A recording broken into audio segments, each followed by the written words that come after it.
He found an alien woman hiding in his house. A surprising discovery. Ethan had always considered himself an average guy.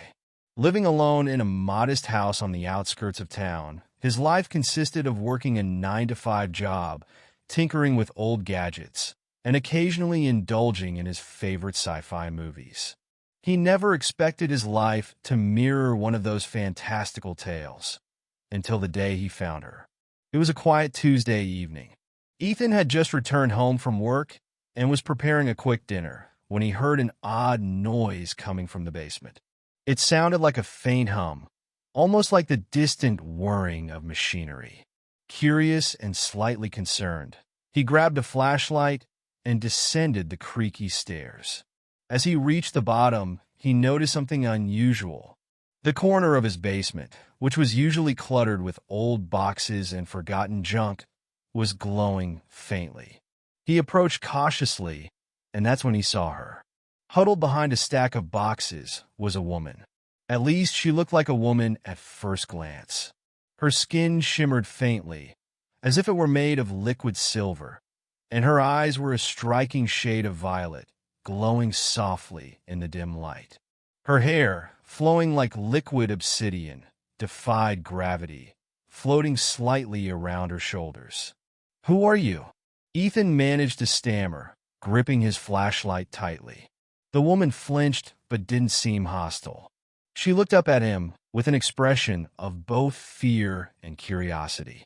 When she spoke, her voice was melodic yet layered, as if multiple tones were speaking in unison. "I am Selara," she said. "I mean no harm. Please, do not alert your authorities." Ethan was too stunned to respond immediately. He had seen countless alien characters in movies, but nothing had prepared him for encountering one in real life. He took a deep breath to steady himself. "How did you get here?" he asked. Selara hesitated before answering. "My vessel malfunctioned. I sought refuge in this structure while I attempt to repair it. I did not anticipate being discovered so soon." Ethan's curiosity quickly overcame his initial shock. "Your vessel? You mean a spaceship?" Selara nodded. "It is cloaked in the forest nearby. I am trying to gather the necessary materials to fix it." Ethan couldn't believe what he was hearing.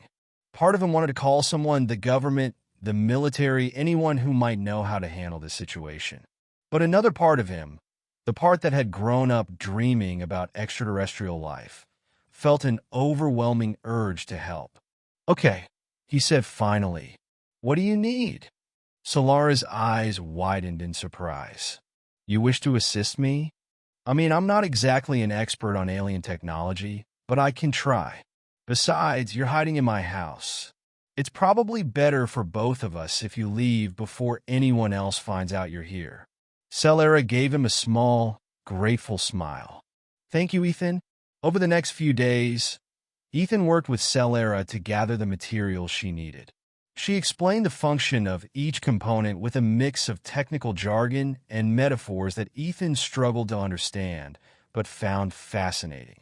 In return, Selara learned about Earth, asking countless questions about human culture, history, and even Ethan's favorite movies.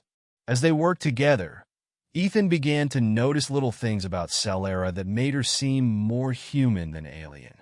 She had a sense of humor, a love for music, and a deep appreciation for the beauty of Earth's nature. Despite her otherworldly appearance, she seemed more relatable than he'd ever imagined an alien could be. Finally, after several late nights and a lot of trial and error, Solara's vessel was repaired. She invited Ethan to see it before she departed. Hidden deep in the forest, the ship was sleek and organic-looking, as if it were grown rather than built. Its surface shimmered like her skin, reflecting the starlight in mesmerizing patterns. "Thank you, Ethan," Selara said as she prepared to leave. "Your kindness and curiosity are rare qualities. I will not forget you. Will I ever see you again?" Ethan asked, his voice tinged with both hope and sadness. Selara hesitated, then smiled. "Perhaps. The universe is vast. but it has a way of bringing kindred spirits together. With that, she stepped into her ship. Moments later, it rose silently into the sky, disappearing into the stars. Ethan stood there for a long time, staring at the spot where the ship had vanished. His life had changed in ways he could never have imagined. As he walked back to his house, he realized that for the first time in years, he felt truly alive and filled with a sense of wonder he thought he'd lost. And so, Ethan's life returned to its quiet rhythm, but he kept a telescope by his window, always gazing at the night sky. Somewhere out there, he knew Selara was exploring the cosmos, and perhaps, one day, their paths would cross again.